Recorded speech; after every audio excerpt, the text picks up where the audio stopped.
ये तो सभी लोग जानते हैं कि महाभारत का युद्ध हरियाणा के कुरुक्षेत्र में लड़ा गया था। शायद बहुत ही कम लोग को पता हो कि भगवान श्री कृष्ण ने कुरुक्षेत्र को ही क्यों महाभारत युद्ध के लिए चुना। हेलो दोस्तों, कैसे हैं आप लोग। उम्मीद करती हूँ आप लोग बहुत अच्छे होंगे। दोस्तों, वीडियो स्टार्ट करने से पहले अगर अभी तक हमारे यूट्यूब चैनल पर नए हैं तो चैनल को सब्सक्राइब कर ले और कमेंट्स में जय श्री कृष्ण लिखना ना भूले। तो चलिए दोस्तों, वीडियो स्टार्ट करते हैं।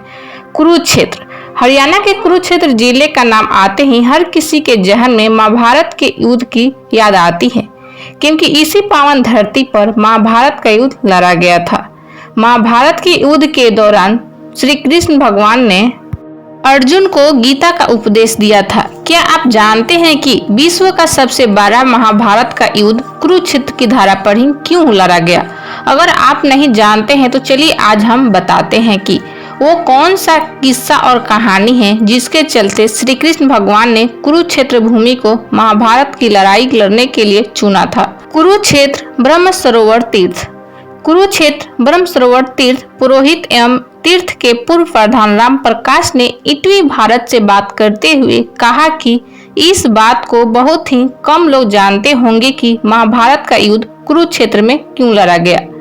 तीर्थ पुरोहित ने बताया कि जब महाभारत का युद्ध होना तय हो गया था, उस समय भगवान श्री कृष्ण पृथ्वी पर हर स्थान पर घूमे कि कहां पर महाभारत का युद्ध लड़ा जाए, लेकिन उनको पूरी पृथ्वी पर कहीं पर ऐसा स्थान नहीं मिला जहां पर महाभारत का युद्ध लड़ा जाए। घूमते घूमते वो कुरुक्षेत्र में आ पहुंचे।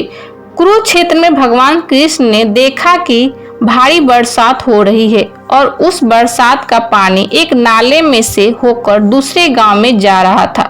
पानी की मात्रा बहुत ज्यादा थी। वहां पर एक किसान मौजूद था जिसने देखा कि अगर ये पानी दूसरे गांव चला जाए तो उनका गांव डूब जाएगा। जब किसान को रोकने के लिए कुछ नहीं मिला तो उसने अपने बेटे को उस नाले में रख दिया ताकि पानी का बहाव कम हो जाए। ये घटना भगवान श्री कृष्ण देख रहे थे, जिसके बाद भगवान श्री कृष्ण ने किसान से पूछा कि आपने ऐसा क्यों किया। किसान ने कृष्ण भगवान को कहा कि मैंने अपना किसान होने का धर्म निभाया है। अगर मैं ऐसा ना करता तो आगे हजारों संख्या में लोग डूबकर मर जाते। बेटा तो और भी हो जाएगा, लेकिन इतने लोग की जान बचानी जरूरी थी। मैंने अपना धर्म निभाया है। तभी श्री कृष्ण भगवान के दिमाग में यह बात आई कि जब महाभारत का युद्ध लड़ा जाएगा तो अर्जुन के सामने भी उनके सगे संबंधी होंगे। उसको भी अपना धर्म निभाने के लिए उन सबका वध करना होगा, तभी अर्जुन जीत पाएंगे। तब भगवान श्री कृष्ण ने सोचा कि इससे बढ़िया जगह कोई नहीं हो सकती है। इसके बाद ही श्री कृष्ण भगवान ने कुरुक्षेत्र भूमि को महाभारत की लड़ाई के लिए चुना था। श्री कृष्ण ने सोचा कि जहां पर अपना धर्म और कर्म निभाने के लिए लोग सबसे आगे रहते हैं, इससे अच्छी जगह युद्ध के लिए और क्या हो सकती है। कुरुक्षेत्र को क्यों कहा जाता है धर्म क्षेत्र? तीर्थ पुरोहित ने इटवी भारत से बात करते हुए कहा कि किसान ने अपना धर्म निभाकर बहुत ही बड़ा काम किया था। उसके बाद महाभारत के युद्ध में अर्जुन ने अपने सगे संबंधियों को युद्ध में मारकर अपना धर्म निभाया था ताकि धर्म की विजय हो सके। भगवान श्री कृष्ण भी यही चाहते थे कि अधर्म का नाश हो और धर्म की विजय हो। उसी के चलते ही बाद में कुरुक्षेत्र को धर्म क्षेत्र नगरी के नाम से भी जाना जाने लगा। कुरुक्षेत्र में मरने वालों की होती है मोक्ष की प्राप्ति। महाभारत के युद्ध में लाखों की संख्या में सैनिक और योद्धाओं मारे गए थे। इतनी संख्या में लोगों का अंतिम संस्कार करना मुश्किल था। सनातन धर्म में माना जाता है कि अगर इंसान का अंतिम संस्कार ना हो तो उसको मोक्ष की प्राप्ति नहीं होती है।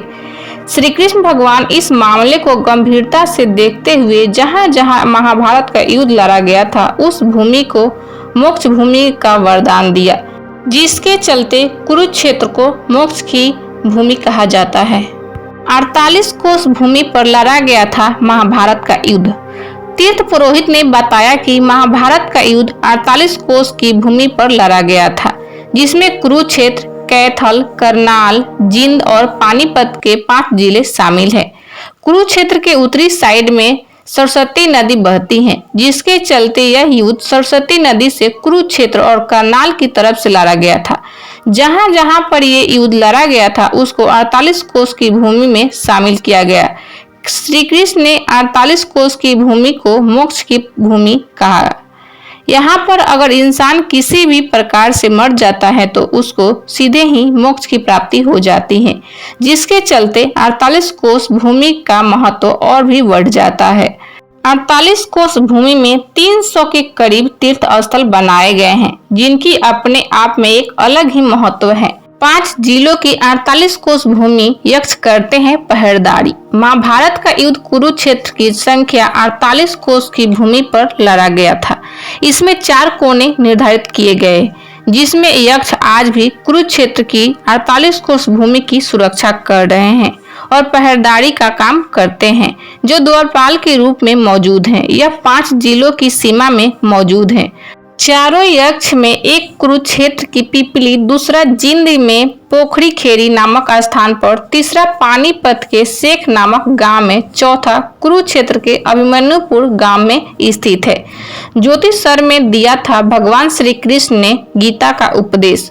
ज्योतिष आचार्य ने बताया कि भगवान श्री कृष्ण ने महाभारत के लिए कुरुक्षेत्र की भूमि को चुना था और महाभारत के दौरान जब अर्जुन अपने सगे संबंधियों को युद्ध में अपने सामने देखकर विचलित हो रहे थे, तब भगवान श्री कृष्ण ने अर्जुन को गीता का उपदेश दिया था, जो आज भी विश्व में प्रसिद्ध है। तो दोस्तों, जानकारी अच्छी लगी तो वीडियो को लाइक करें, ज्यादा से ज्यादा शेयर करें। चैनल पर नए हैं तो चैनल को सब्सक्राइब करें और कमेंट्स में जय श्री कृष्ण जरूर लिखें। राधे राधे।